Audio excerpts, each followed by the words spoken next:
Hey, what's going on, vets? Markel here, back with another video. Hopefully you guys are doing well today. With that being said, I want to share a little bit of my day going out, paying a bill, getting a new battery for my AirTag, going to lunch, coming back home, and now doing this video. So I'm going to break down some questions that I got, but I just wanted to share a little bit of my day so you're not always just looking at me. You get to look at something different and see the city from a different side, if you're not watching my other channel.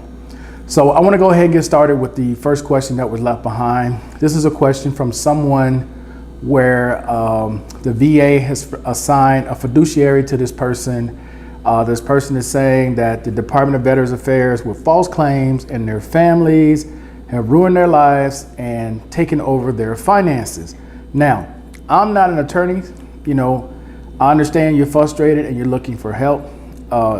Your best bet at this point is to either start with the patient advocate at the hospital and you know, make your case there, and then try to find a sympathetic lawyer that is willing to at least take a look at your situation if you feel that you're being railroaded by the VA as well as your family. But I can tell you honestly, you have an uphill climb because they don't take things like that lightly, taking away the veterans' right to do whatever they want with the benefits that they've earned. So obviously, either a court has deemed you incapable of handling your own finances, or the VA through a legal process has done the same thing. Now, for those of you who are unaware of what a fiduciary is, Social Security has the same thing. It's basically called a representative payee. And basically what that is where the doctors, and I kind of alluded to it earlier, where the doctors, and it's usually a combination of doctors as well as family members and friends, all sign a statement saying that you as the veteran, you are no longer able to handle your own finances. And it may be due to a couple of reasons. Examples would be, you know, your age, you're much older now, you're not able to, you know, get online or go out actively and take care of things. Another one would be you're in the hospital from a coma, or you're having difficulty because of a stroke or whatever. And then another example would be mental health. You know, depends on what you're suffering from. It could be something major where you're not thinking clearly, or they don't believe you're thinking clearly, and they've assigned someone to help you. Now, the VA normally does it in two ways.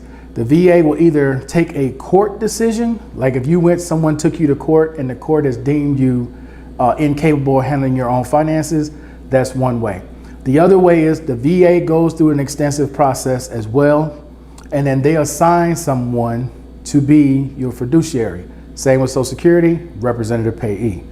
Now, when the VA assigns someone, they go through a process. It's not like they just say, okay, your spouse or your friend or your uncle, your cousin, whoever it may be, is no longer able to take care of themselves, so we're going to get a responsibility to you, and you make sure you take care of all this veterans' bills and responsibilities. It's now yours. That's not how that works. The VA goes through a process. They'll do a personal interview. They're going to do a background check. They're going to do a credit check. And then they're going to need references from family and friends about you. Okay? It's not as simple as we just going to give this person responsibility over this person, regardless of what your background is. No, that's not how that works. Because if your credit's jacked up, the likelihood they're going to let you be a fiduciary for a veteran, not happening. You got criminal background, anything with theft in it? No, not happening, okay? So that's why I said it'll either be a spouse, family member, or friend, or it may be an organization, or it may be a company that oversees the veterans' finances, okay? That's typically how the Department of Veterans Affairs handles it, and Social Security pretty much handles it along those same lines. So as I mentioned earlier, sir, in your situation, I would start with the patient advocate office, see if you can get somewhere from there, and then try to find a lawyer who may work, or a group who may work pro bono, and present your information to them. But coming to me, there ain't nothing I can do. I can't help you at all. You know, I'm not a lawyer. I don't know where you are. I don't know what the whole situation is. You basically express some things in the comment section, but that's as far as I can take it for you, okay?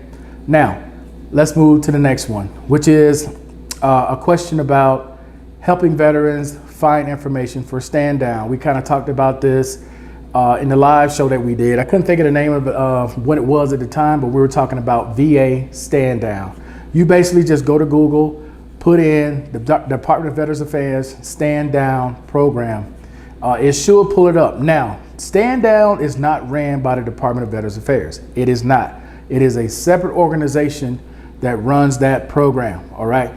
But they get a lot of help from the Department of Veterans Affairs, as well as some of your other local facilities, whatever city that they're in, okay? Now, they may not go directly to your specific city. They usually go to either the capital or the second largest city. They usually go to a large venue where there are a lot more people. You may be 2 hours away or 3 hours away. That might be as close as you're gonna get, but trust me, it is well worth it. If you're having issues and it's something that you need to get taken care of, that's gonna be your best bet, other than you just flat out just paying everything or whatever it may be. You are much better off going to Stand Down. I've seen things there because I volunteer for the one they used to have in Phoenix every year, and I worked, at the court part of it, where I would make sure that the people are coming in one at a time. The person would lead, the next person would come in when the judge would ask for them. So I've heard a lot of people getting things done like that. Fines going away, child support issues getting handled, getting caught up, driver's license that were taken away, given to them, and they'll have DMV there, they'll have Social Security there, the Department of Veterans Affairs there, a little bit of everybody's there. So if you're asking me, is it worth it to go? Abso-freaking-lutely. It is worth it to go, no questions asked. But with that being said, guys, I'm looking forward to seeing you all on Saturday. So until then, guys, I'm out. Peace. Enjoy the rest of your day.